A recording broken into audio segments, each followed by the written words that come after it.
Entering San Marino. We may be into September now, but boy, are we still enjoying some summer heat here on the Adriatic coast of Italy.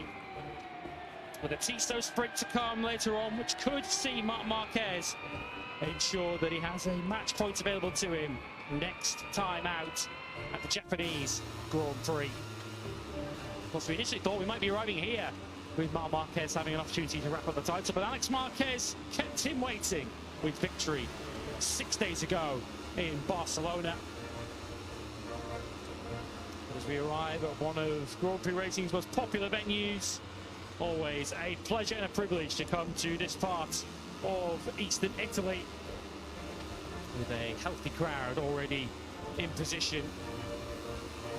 2.25 hours or so still to go before they will be locked to their seats to see the 13-lap Tissot sprint in MotoGP. But to warm them up and us for that, we have Moto3 qualifying coming up first. This is your Moto3 Q1 lineup. Of course, a circuit named after Marco Simoncelli. His 658 team represented in this session. Luca Lanetta and Stefano Neppa. Nicola Carraro and his Snipers teammate Riccardo Rossi also involved in this session. The two Brit M-Lab Hondas of Eddie O'Shea, and debutant this weekend, it's a warm welcome to Evan Belford.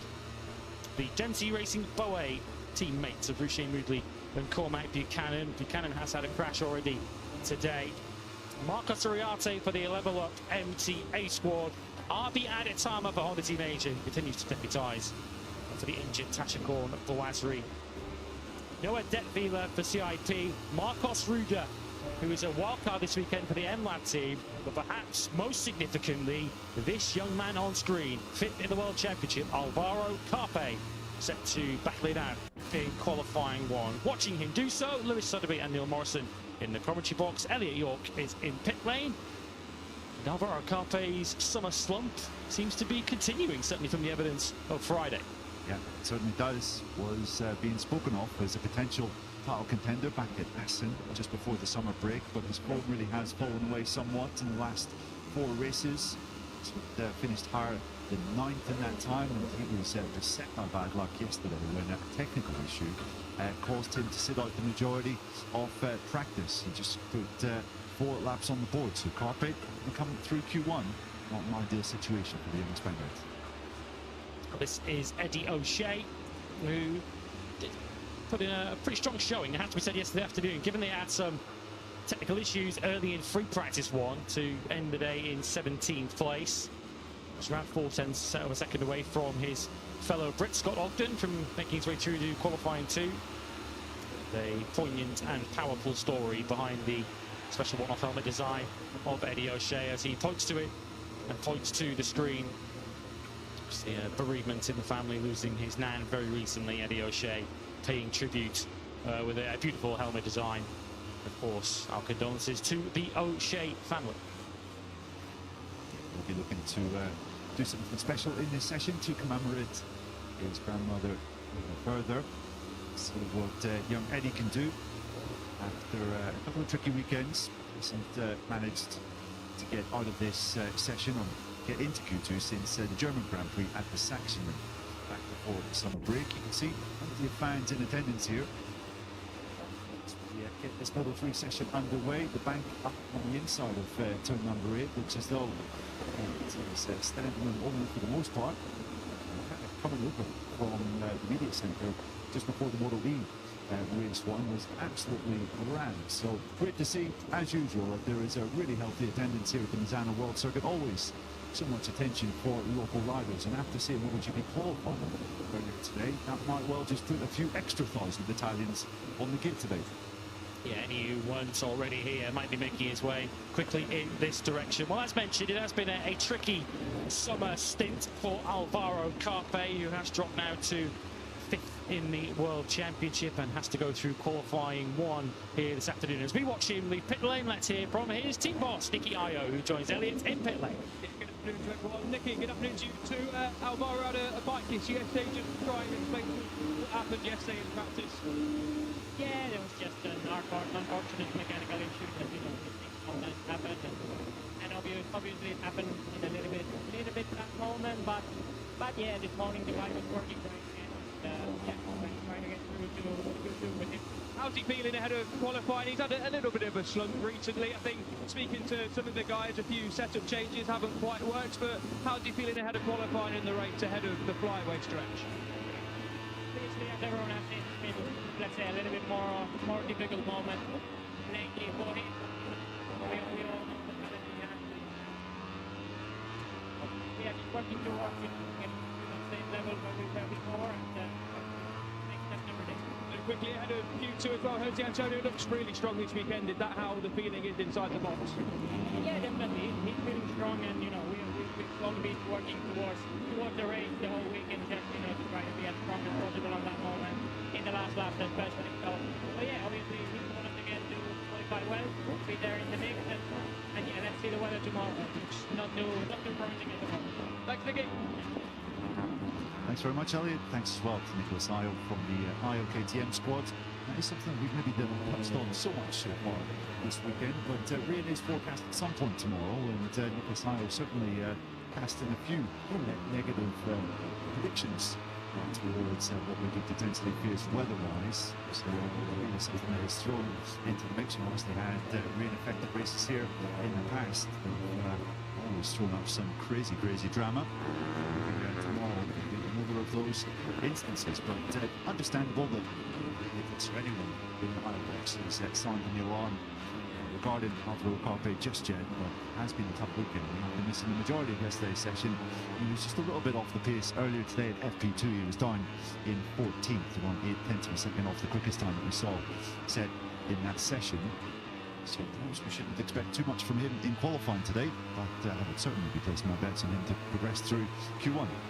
Yeah, perhaps we wouldn't be looking at his recent results as anything to particularly worry about had he not raised expectations so much with the way he started this season. Podium, of course, in the season opener in Buran in that Red Bull KTM Ayo 1-2. Of course, he took podiums in consecutive weekends, Aragon and Italy. Hasn't been anywhere near that since then. Here he is on the 83 bike at the circuit where he clinched the Red Bull Rookies title 1 year ago in what was a very tense title decider early on the Sunday morning of the San Marino Grand Prix. Of course, went on to do the double last season, adding the Junior GP World Championship to that Red Bull Rookies crown, following the footsteps of the likes of Papakeras and Jose Antonio Rueda, who have done that in previous years. Evan Belford is going to lead us across the line on the 52. The former British Talent Cup champion. His first lap of the afternoon is a 1:43.043, which is pretty much an absolute match of what he did yesterday afternoon. Stefano Neppa is your very early leader on a 1:42.343. Very fittingly at this early stage, it is a 6:58.12. That will please Paolo Simoncelli, who hasn't had a great deal to shout about in recent months, has he? He's actually stopped making regular entries into his blog, which I think is something of a relief to his riders, but there hasn't been a great deal to shout about from Stefano Neppa's side or Luca Lunetta, who made his injury comeback a week ago in Barcelona. 14th in the grids, came up through there into 11th place. And Neppa was actually qualifying on the front row of the grid for the San Marino Grand Prix here 1 year ago, so he does have previous at this track, but still obviously completely fine in his feet after that nasty leg injury he suffered back in Assen. Into Tremonto we go then. We've got Nicola Carraro for the Sniper squad, which is also, of course, an Italian outfit and an all-Italian rider pairing with Nicola Carraro and Riccardo Rossi. Each of those have had their qualifying issues of late. Rossi's have began to slowly pick up in recent times, made its way into Q2 in the last 2 Grand Prix. Carraro, by contrast, eliminated in qualifying 1 last time out in Barcelona. A weekend where, of course, he then had to serve a long lap penalty for some behaviour that didn't particularly please the stewards in practice. Kept his nose a little cleaner this time as he now looks to try and get through on Belford into the Misano corner, turn 16. And now, side by side, onto the main straight. Carraro in a hurry as he looks to get himself into the 141s. Isn't quite able to do that. 42 zeros for Lunetta and Carraro. We'll follow Carpe over the line. He looks set to get us into the 41s, and he does indeed on the 141.651. As far as Carpe is concerned, it's not really worth comparing him to what he did yesterday, because he only did those 4 laps with mechanical problems. It is a second slower than the fastest lap we have seen overall this weekend, which was set by David Munoz earlier on today. That's 140.587 in this morning's FP2 session before the temperature started climbing fairly rapidly. So expect to see times in the 1 minute 40s when we get into Q2 in just over 10 minutes time. You can see Lunetta is on a decent little run here. Lunetta obviously confirmed to be stepping up into Moto2 next year. As he comes down into Tremonto, this long right-hander is so important to get good drive on. It's on to the back straight and down in towards this thrilling fast right-hander at Curvoni. Be it step ahead of Rocher Moodley and Nicola Carraro. Moodley also making his way back from a really painful and serious injury that he sustained earlier in the season. Still can find his best form since he's made his comeback. Also talking MotoGP and in Moto2 of how fierce a corner Carboni is, essentially flat out on these Moto3 bikes through turn 11. It's Lunetta, who's absolutely on a par with Carpe, 3/4 of the way through this lap, keeps himself neatly within track limits, and not all have been able to do that so far this weekend. The spotters cancelling laps have had quite a busy time of it so far here in Misano. Lunetta now also into the 141s on a 41.7. Lunetta third from Carraro, as we watch Marcos Uriarte, who's 5th quickest now on a 141.983. Buchanan 6th, who's returned to the pits. He's in the 42s ahead of Rossi Moodley. Belford on a 43.0 ahead of his teammate at the moment, Eddie Shea, Detpila, Aditama and Ruda complete your field. Just a line on Ruda, he is the Italian Moto3 Championship leader, making his 2nd Grand Prix appearance this weekend. We see a replay there of Nicola Carraro sitting up Evan Belford. Belford has been quite impressive in his first appearance at World Championship level so far. The young Argentinian Pirelli that we saw racing for the M-Life squad back in Barcelona, he's actually in his cup race this weekend, so he is not riding. So Belford stepping in for just this race, and then Pirelli will do the rest of the season from here. But within 1.5 seconds of David Munoz, fastest time of the weekend this morning. I think that's a very commendable showing so far. A young British talent that is trying to simply make everyone aware that could well be a candidate to step into the World Championship in the next year or two. As we're looking at it, has a big rear end slide coming out of turn 14. Say that would have ruined that particular lap time, and he decides to pit afterwards. Wisely so, you would say. You wouldn't say he's guaranteed a place in Q2 with that, a 41.789. Less than 2/10 of a second clear of Uriarte in 5th place. Top 5 in the 41s at the moment, with the 3 behind them all in the 42s. Everyone else in the 43s and 44s. So it looks at the moment as if all from potentially 5 or 6 set to make their way through, as Carpe clearly isn't sitting on his laurels either.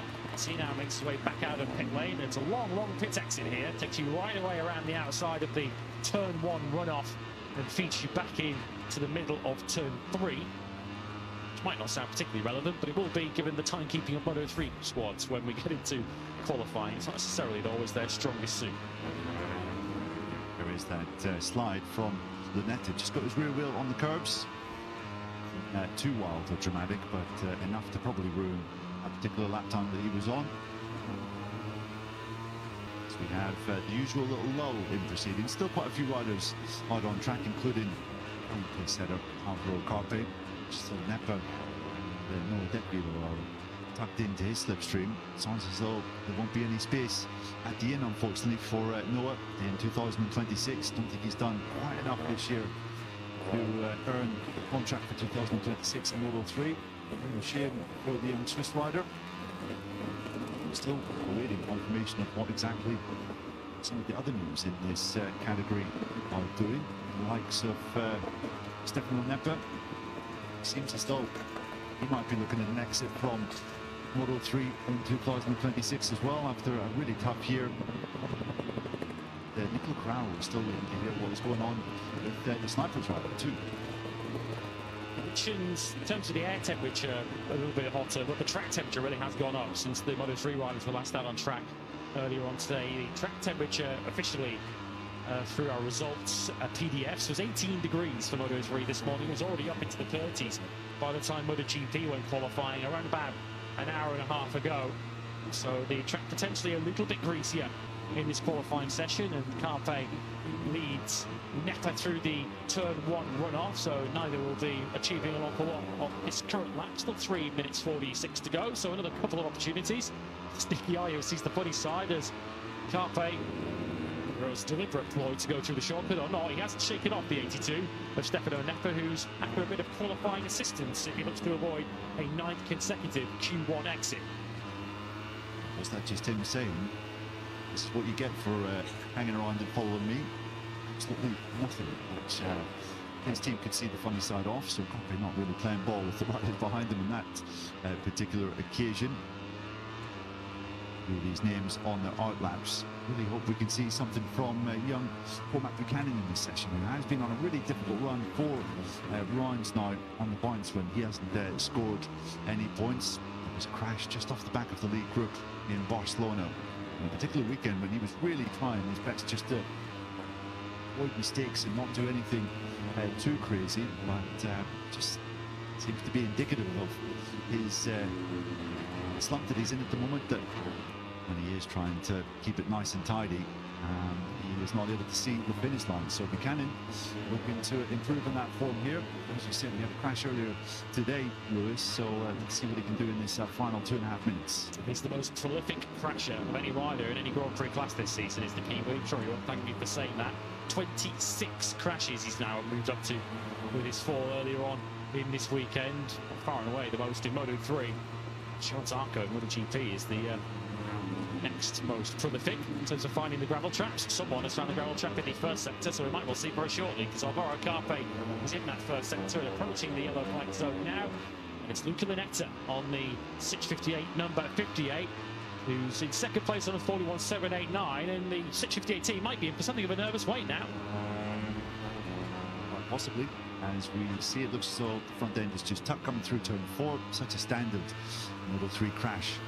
It's Misano World Circuit, and he falls over his bike when running to pick it up for good measure.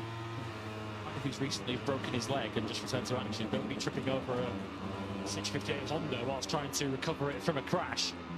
Lunetta going down twice technically there, I guess, in the space of around 10 seconds. But he's now back on his motorcycle continuing. Look at this lap building up for Ruche Mugli, the South African rookie on the Boe KTM. He's somewhere just behind us as we're looking now. Ricardo Rossi, who's bailed out of his lap. We'll see the bright red Boa KTM with the 21 on the front of it. Here is Ruche Mugli. Look at this. He's picked up further time. It's not perhaps one of the most powerful circuits for a slipstream, perhaps not on the level of Barcelona and the 1 kilometre main straight that we saw last weekend. But if you do find the right bikes in the right parts of the racetrack, we saw on MotoGP qualifying earlier on today, slipstreams can still make a big difference. Buchanan goes 5th. Mugli goes surely he'd like to go top with this one, a 1:41.398 for Ruche. That is nearly a second quicker than he went yesterday. Yeah, brilliant stuff from the South African. Boy, team on the pit wall, looking on impassively. It's going to be a first trip for him into Q2 for quite some time. So excellent stuff from him. His teammate Cormac Buchanan not quite able to make with his recent time. Buchanan just over a 1/10 of a second away from Stefano Nepa's 1:41.8. That is the time that a lot of these riders will be aiming for. Now we get to all crops start coming out on turn number 6. He won't be going through the Q2. He's already the best part of a second down at the first split. Nearly running into the back there, or Uriarte into Quecha. Turn number 8 on this 4.2 kilometre Misano World Circuit. With Buchanan then, can he ensure that both Boe KTMs move through to Q2? Mugli should be safe enough with that on 1:41.398. Lunetta's crash is brought into sharper focus now, given that he's been relegated back to 3rd. The 658 duo now 3rd and 4th behind Carpe, who's also not going to improve on this final lap, so he won't be bettering the 41.6. Buchanan has not got an awful lot more time to play with here. He's got It's a 4/10 gap between Moodley and Nepper, first down to fourth, which Buchanan at the moment is on target to slot himself just in the middle of. But if he loses any further time in this final sector, he may not. And he looked like he might have clipped the green there coming out of the final corner. If he didn't, it was very, very close. If he didn't clip it, he's got a reward of a place in Q2. Buchanan goes into third. Excellent stuff there from the Kiwi. Oh, it is a nervous wait for both him and his Boe Motorsport squad to see whether that lap time will stand, because it did look very, very close to the green, just on the edge of the curve there, exiting the final turn, as that time has been cancelled, and unfortunately Cormac doesn't make the cut. So he will end this session in 7th place. The 658 team have just seen that, because that's promoted Nepper back up into 4th place and Lanetta 3rd. So job done in that respect for the 658 team, even if it did come with a hiccup or two along the way, particularly for Lanetta. That's an important moment, that, for Carpe. Look at that, he's just seen it on the big screen, a little punch of his left fist, and it's the first time Stefano Nepper has been in qualifying 2 since the British Grand Prix at Silverstone. First time that Boucher Woodley has been in Q2 since Aragon, just after the British Grand Prix. So good stuff there for the young South African. As previously mentioned, had an injury-pocked rookie campaign in 2025, but starting to see the best of him. He had a really steady start to the year prior to that injury, hadn't he? When he started off with 3 really solid finishes. 3 of the first 4 inside the points, which was pretty commendable. Let's see how he can measure up in Q2 coming up. But for Alvaro Carpe, it is a case of just job done to the next session, and now he'll be looking to impact the first 2 or 3 rows of the grid. Didn't look like he was getting particularly excited there, did he? As he looked at the screen, 2nd place. It's all about clearing the hurdle. No prizes for setting that record in Q1 other than a place in Q2. Whole position up for grabs shortly, and this was the moment that we thought we'd seen. Our eyesight is correct, just there, as the blue tarmac turns to green. These are the margins that dictate whether you're in Q1 or right there, Q2. So narrow, isn't it? You can see Cormac's frustration, as I think he's caught wind of the fact that he was just on the edge of the track. That is not Jacopo Ossouk, that is Cormac Buchanan of the Moto3 category.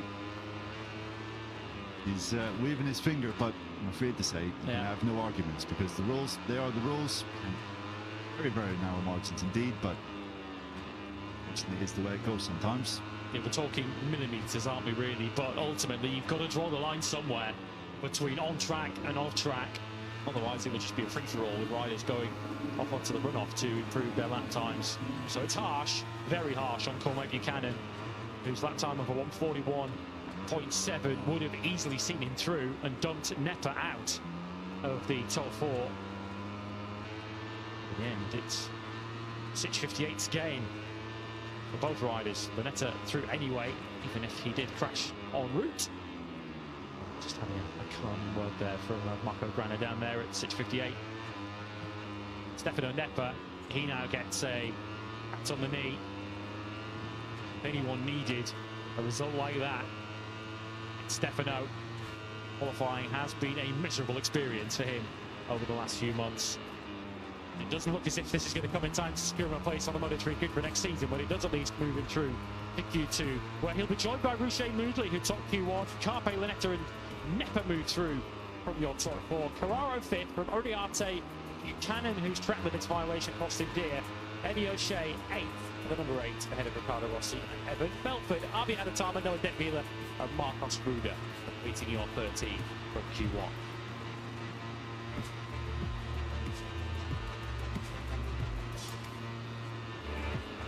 So a stunning show from the South African to kick off our Super Saturday afternoon. Boucher Moodley tops Q1, and he'll be in that battle for pole position, which comes next.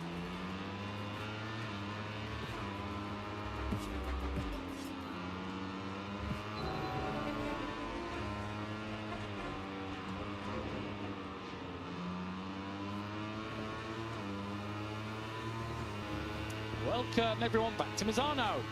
As we get set to decide our pole sitter in Moto3. It's an afternoon where we could have confirmation of Marc Marquez's first match point at the Japanese Grand Prix Motegi. He scores 3 points this afternoon in the Tissot Sprint, then he will have an opportunity to become a 7-time MotoGP World Champion. The next time he goes sprinting, before we get to that in just under a couple of hours' time, it's qualifying 2 in Moto3. And qualifying sessions, if you like your predictions, then this might not be your ideal session, because boy, has Moto3 qualifying been unpredictable this season. Already this season, 10 different pole sitters in just 15 Grand Prix weekends. The vast majority of them also have been first-time pole sitters. Vitelli, of course, right at the beginning of the season. Quiles, Sayonaka, Alvaro Carpe, Scott Ogden, Guido Pini, Valentin Peroni, David Almanza, all taking their first poles in Moto3 this year. And we see the vast majority of those in this session with Q2 coming up. It's been a Leopard Honda show so far this weekend with David Almanza and Adrian Fernandez, your 1-2 yesterday afternoon. Joel Kelso, 3rd quickest overall yesterday, ahead of Valentin Peroni and points leader Jose Antonio Rueda. Max Quiles is also through to Q2 with Tyler Rosato. Jacob Ralston looking to put the heartbreak of Barcelona behind him. He was 8th overall. David Munoz was 9th quickest yesterday, but is the fastest rider overall this weekend. He was quickest this morning. Yusa Yamanaka, Guido Pini, Angel Piqueras, the in-form Spaniard at NT Helmets MSI, 12th, and Dennis Foggia, of course, a 3 times former winner here in Moto3. Scott Ogden, who just about cleared the hurdle yesterday afternoon in qualifying, in practice to avoid the trip through qualifying 1. Moodley, Carpe, Lanetta, and Nepa complete your lineup via Q1. As Lewis Studdeby and Neil Morrison set to talk you through Q2. With Elliot York in pit lane. David Almanza fastest yesterday, and of course going in pursuit of back-to-back pole positions. The Leopard Honda rider continuing his recent upturn in results. He certainly is, and he's still looking for his first podium in the Moto3 category. You have to feel that it is very much around the corner, but there's no question that he'll be up against this rider here in tomorrow's fight. Jose Antonio Rueda on to San Marino on the back of his 10th podium finish of 2025. Not a bad return in 15 races. He narrowly missed out on victory in Barcelona. It was so close to being the perfect comeback from him after he made that brilliant recovery from the long lap penalty. Looked as though he was able to break clear of the group, but for Angel Piqueras to do him at turn number 1 on the final lap, which allowed 2 other names to come through. But Rueda still recovered to 2nd, and he'll be happy with that, but also slightly mindful of the fact that in the past 3 races now he has lost ground in the championship to Angel Piqueras, who's also been fairly strong this weekend. Rueda was 2nd this morning, Piqueras 3rd. It's been a good weekend overall for this rider, Joel Kelso, who at the moment is looking for a job for 2026. Caught up with Joel on Thursday for a bit of an interview, and he was telling me that he's not going to be continuing with the Level Up MTA squad. I think the team were maybe looking for a new direction, and Joel also said he was quite happy to go in a new direction. There are 1 or 2 options on the table, but he's evaluating whether he goes forward with those options, maybe exploring the possibility of riding in another championship as well. So important time of the season for Kelso. Wants to put himself in the shop window for any potential teams in 2026, but it has been a good weekend here so far. Third overall yesterday on a 141.1. He was the nearest challenger to the Leopard Hondas, but they were quite a long way clear of the field yesterday, or certainly Almanza was on a 140.5, half a second clear of the field. And on the subject of positivity from a Leopard point of view, with a 1 and 2 yesterday, and of course back-to-back poles their target today. Let's hear from Mirjak Couture, who's in pit lane with Elm. It certainly is. Mirjak, I believe you've got some news for us regarding 2026. We don't need it. Will be.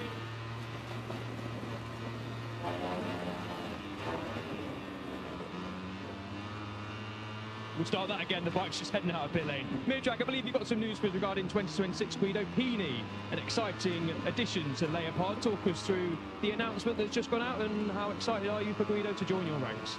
We are very happy. I mean, it's something that we were working on it since last year. I mean, we were expecting him to be with us even in 25, but it didn't happen.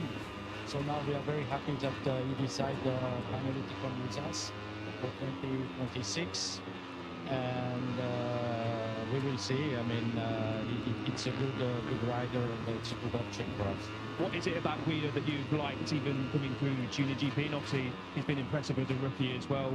What have you noticed in Guido that really excites you for next year? He's a big fighter. I mean, when he's on his bike, you could see what he did in 2024. He missed a lot of races, and finally managed to qualify to be able to race in Moto3. So he has his capability to come back, and even in the beginning of the year he was injured, but he come back. So he's a very good rider. I mean, and it's a good option, honestly. And naturally, that now brings the question to the second seat. Obviously, David and Adrian there. At this moment in time, can you tell us anything about potential second seat? What are you thinking at this current moment? I mean, we are deciding. It's not easy now to find another rider. It's a level of Guido, but we have Adrian, we have Almanza. So we'll see how the championship will go, and obviously we will have to decide between them. We are a little bit disappointing about Fernando this year, because we were expecting much more from him, especially how he finished last year at the end of the season, and we were waiting more. But we'll see. And yesterday they finished first and second, so we have to wait a little bit, and our decision will come soon. So is it just between David and Adrian for the second seat then? Basically, yes, because we don't see any other option. Honestly, the riders, we have to wait the end of the year for young riders to be qualified. So we don't know. We cannot wait so much. So I think this will be the option. Thank you for your time, Mia Jacob. Thank you too. Thanks very much, Elliot and Mira Couture, for that assessment of their new signing. Some fun games, as you saw there on track. I think Jose Antonio Rueda was in no mood to lead the pack around and try to get them out of his slipstream. I'm not sure if he's been overly successful with that as they exit pit lane again, but a whole host of riders refusing to get an early lap time on the board, which can sometimes put them under the quash when we get into the final 6 or 7 minutes. So let's see how that tactic plays out, whether it was indeed a risk or not. Just very briefly, Lewis, he's had a bit of a risk for Guido Pini, jumping across from the Intact GP KTM. And we know KTM has been the absolute star of the show in Moto3 this year. Wrapped up the Constructors' Championship last time out in Barcelona, of course, and jumping onto Honda. Okay, they are part of had great success, but Honda is by no means the strongest package out there. How do you feel the move? I think it's in terms of winning the Moto3 World Championship, it might not be the greatest move unless Honda can make big steps next season. But in terms of potentially moving himself onto the radar for a Moto2 seat, maybe he will if he's one of the standout Honda riders next season, or the standout Honda rider next year. Maybe it will put him on the Moto2 radar for the future. Sometimes it's not so much about worrying about the motorcycle you've got, it's about making the best for yourself. As someone once said, the grass isn't greener on the other side, the grass is greener where you water it. So maybe Guido Pini's got to get his head around the challenge that faces him for next season, and perhaps the thing that Leopard Honda and Honda is generally missing are the kind of calibers that rider that KTM have, because I guess the two go hand in hand. If you've got the best motorcycle, the best rider's going to want to ride for you. Yeah, absolutely. I remember speaking to Peter Oertel, his team manager in Moto3 class earlier this season, and he was saying just trying to keep his expectations low. He feels that he should be up there with the likes of Carpe, Quiles, fighting for victories at every single race. He's actually had a really good rookie campaign by normal standards. It's just we've got such an exceptional class of rookies in 2025, and I think Pini's own expectations were a lot higher than what he's been performing. So I think it came as a bit of a surprise when they learned that he wanted to move away from the Intact GP squad. But one thing is for sure, Robin Ling and Peter Oertel will have no shortage of options of riders to replace him. I've heard there is a CV pile as high as your I don't know. Everybody. So many Moto3 riders applying to go and try and get that second intact GP spot for next year. Well, in terms of the here and now, if there's one rider who certainly deserves a bit of luck, not that we're biased in the coach of it would be Jacob Ralston, who had more mechanical heartache last weekend at the Catalan Grand Prix. Third time this year he's fallen foul of that sort of thing, through no fault of his own. Well, he's your early qualifying leader, one of the group of riders who did not follow Jose Antonio Rueda on pit lane. A 1:40.807 for Ralston. That's half a second quicker than anything we've seen from him so far this weekend. As mentioned, fastest lap of the weekend overall is a 1:40.587 in conditions that you'd suspect might be a little bit more conducive to fast lap times than this. So that is not a shabby time at all for the number 12. Yeah, good early time from Ralston. As you said, heartbreak last weekend, and he was particularly annoyed that the two big mechanical failures he's had this year, both in Aragon and in Barcelona, were two races where he was so well placed and felt so comfortable on the bike. It looked as though it was maybe a top 6 or even better on the board there for young Jacob, who really does love the Barcelona circuit. But will have to serve as motivation to fuel this weekend, and he certainly has started this qualifying session well. So Ralston, I think another rider that is on the lookout for a seat for next year. He will not be continuing with Tech 3 in the Moto3 category. He's just been demoted back to third by current teammate Valentin Peroni and David Munoz, who jumps into second. Oh, and now we've got Pini on the floor there. He's in the gravel trap. I think Mansa, Keyless was involved in that too. It's all gone off down there in the middle of turns 1 and 2. Almanza, one of your pre-session favourites, he's only done a 41.1, currently in 10th place, and with the bearing hanging off. So Pedro Couture had some good news to share with us at the start of this session. It's been followed very quickly by some bad news involving the rider, of course, who he's signing, and it was Almanza who went down first, and Pini rode over the bike he's about to step on next year. Yeah, and Max Keyless did pretty well to avoid the whole thing.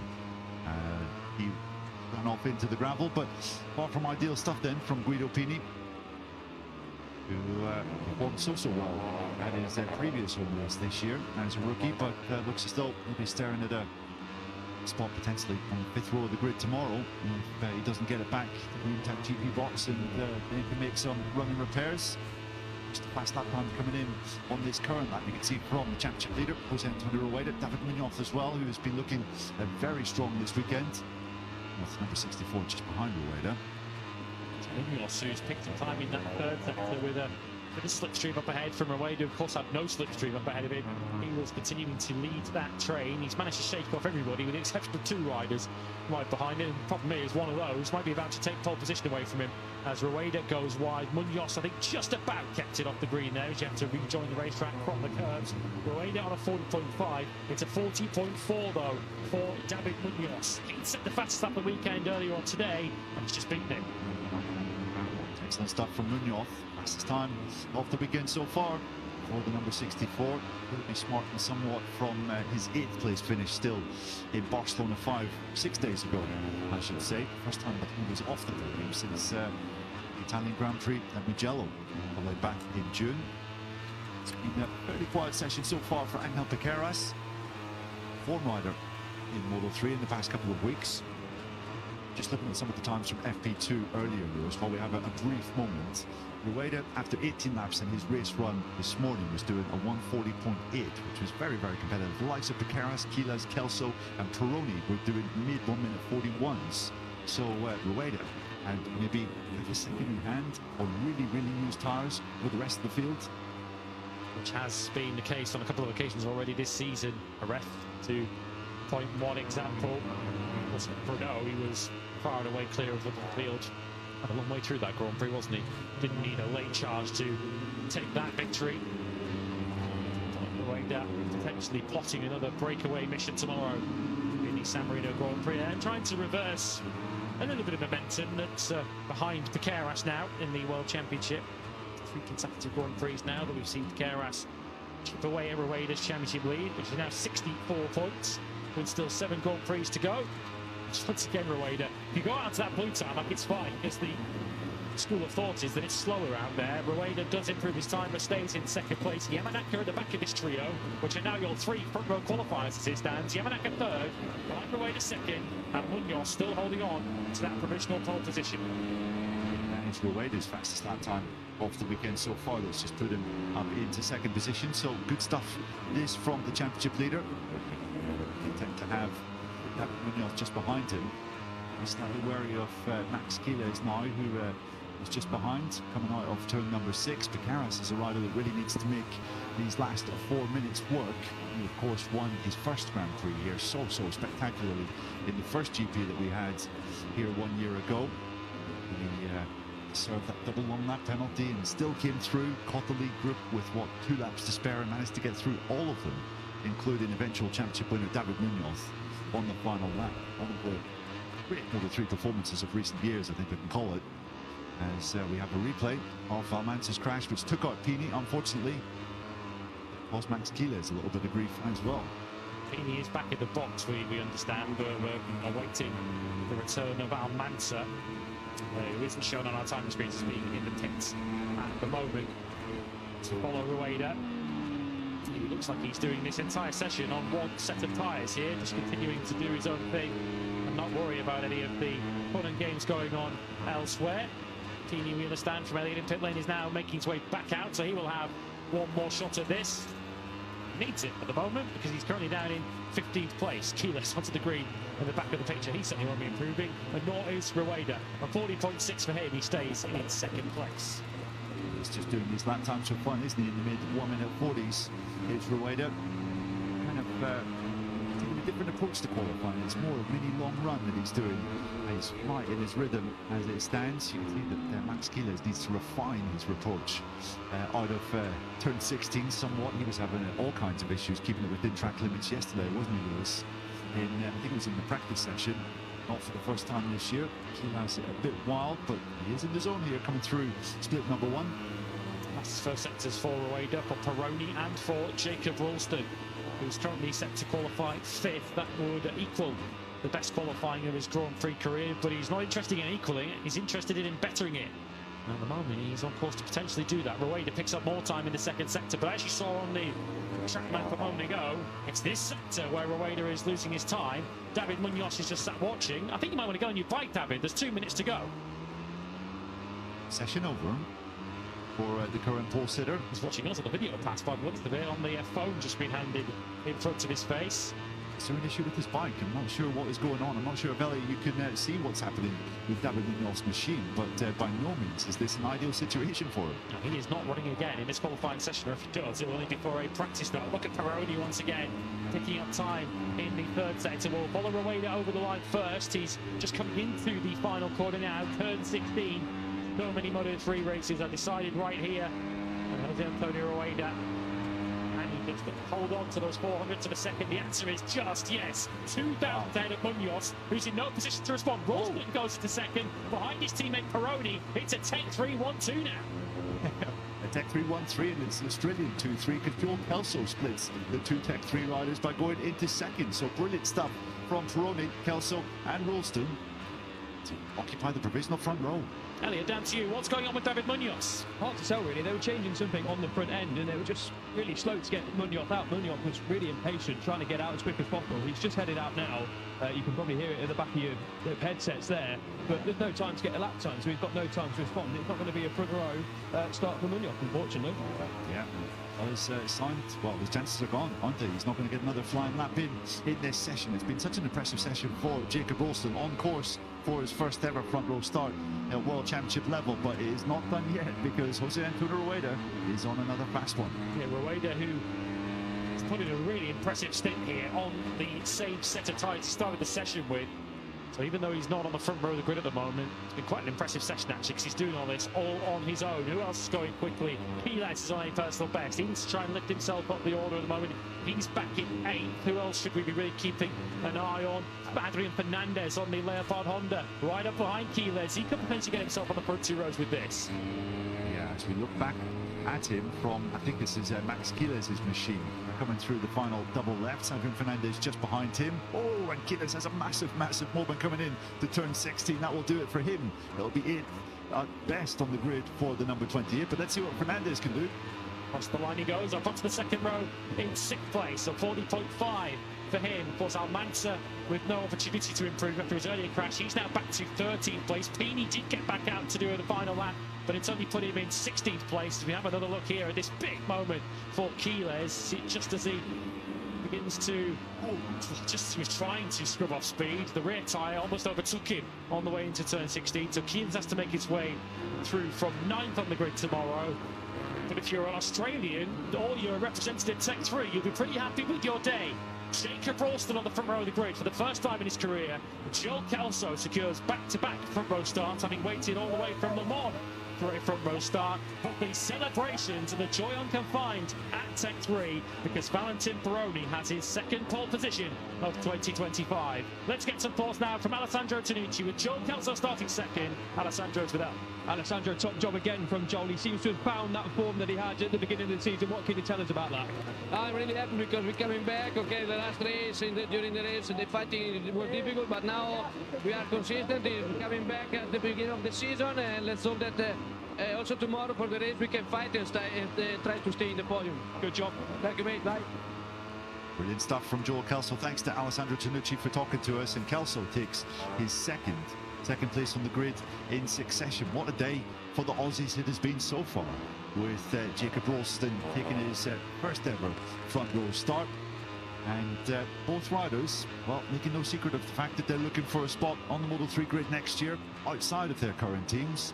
And what a brilliant way to showcase their talents.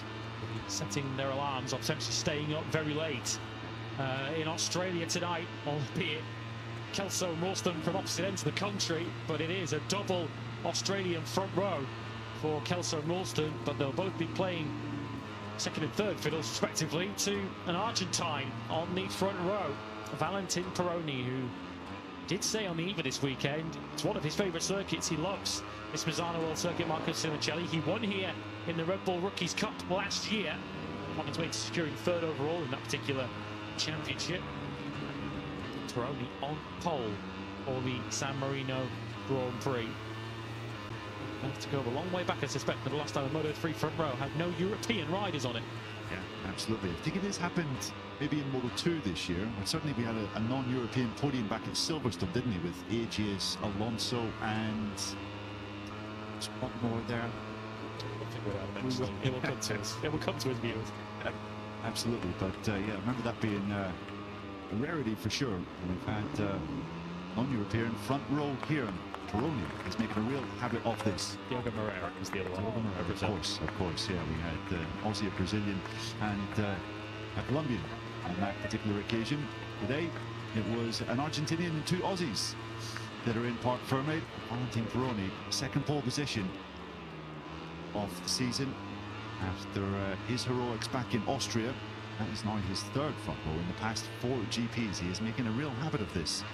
Is the young Argentinian. Fantastic stuff from him. And I think it was a toe that he got from his teammate Jacob Ralston to take that pole position. So excellent stuff for the number 73. Just 25,000's in it, so you can see how a slipstream can really transform your fortunes. That was the difference between Peroni and Kelso. Rueda, who, as mentioned, just the whole session on one set of tyres, still qualified 4th, only a 10th off pole. Still feel he's the favourite for Grand Prix victory tomorrow. Munoz 5th for the intact squad, ahead of Adrian Fernandez, who did at least salvage something for Leopard today after Almanza zone crash. Fernandez 6th, ahead of Forasato, Yamanaka and Quiles. That's your third row. Carpe, of course, via Q110. Of course, from a World Championship point of view, the big loser today was Alejandro Keras, last year's San Marino Grand Prix winner, only 11th. Yeah, he's going to need something very special to come through from the 4th row off the grid. He's not looking too stressed out on there in the MSI box, but certainly not an ideal Saturday afternoon for young Piqueras. Really did ride so brilliantly in Barcelona last Sunday. Incredibly still led, or only led I should say, at 6 laps in total in 2025, and there is a moment that he had down in turn 14 which obviously upset him. And is he going to have another one here in the turn 15? Well, there is some visual representation of the issues that he was having. It's the old session by the looks of it. We didn't see this on the live. This was all over the place in some of his late lap times there. Lots of all of that. Finds himself down in the middle of row 3 for the San Marino Grand Prix tomorrow. But for the second time this year, it's Valentin Peroni who starts from pole position. He's giving his thoughts now to us. Valentin, your second pole position in Moto3, and the great run continues. Talk us through that lap and how you're feeling here in Misano.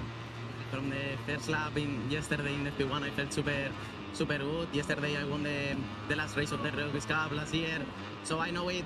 I like the track and I love it, so I put all my effort to the last lap to try to do it as perfect as possible. I think I could do it a bit better, but I'm really happy about the second pole position of the year, and we will keep working until the end of the year. Great job, good luck for tomorrow. Thank you so much. Great to hear from the Argentinian.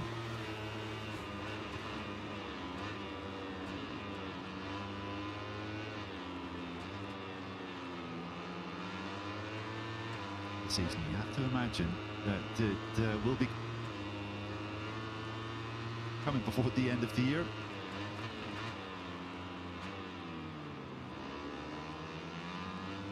Victory could have arrived already. I'm thinking back to Max Kiles' tough move on him in Austria about a month ago. I'm starting to see this consistently now from the number 73, the sharp end of Moto3. You'd expect that he's going to be a genuine front-running contender in 2026 too.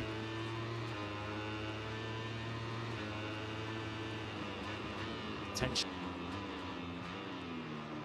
So we're expecting confirmation of that. And it feels like one of the worst kept secrets in this Grand Prix paddock. And although Antonio contender arrived already, I'm thinking from the number 73 up at the sharp end of Moto3. Anyone to was fearsome, so watch out for him tomorrow. Valentin Peroni then on pole position from Joel Kelso and Jacob Ralston. A double Aussie front row start. Jose Antonio Rueda leads an all-Spanish row too, and Munoz and Adrian Fernandez. Two Japanese next to each other with Taipo Osato and Yusi Yamanaka 7th and 8th. Kiles 9th from Carpe and Piqueras. Foggia, of course, going for a 4th Misano win tomorrow. He'll have to start from 12th. Almanza 13th after his early Q2 crash. Lanetto crashed in Q1 but still came through to 14th. Ogden 15th, then Apini, Moodley and Stefano Nepper. The latter two of those also through Q1.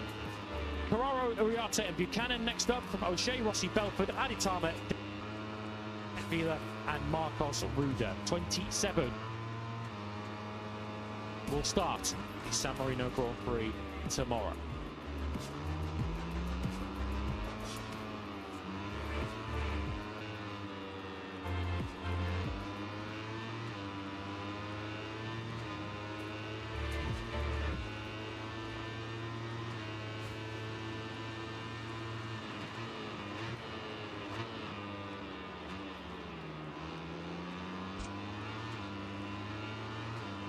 Starting from the very front will be this man, pole number 2 in Moto3 for Valentin Peroni. Moto2 qualifying is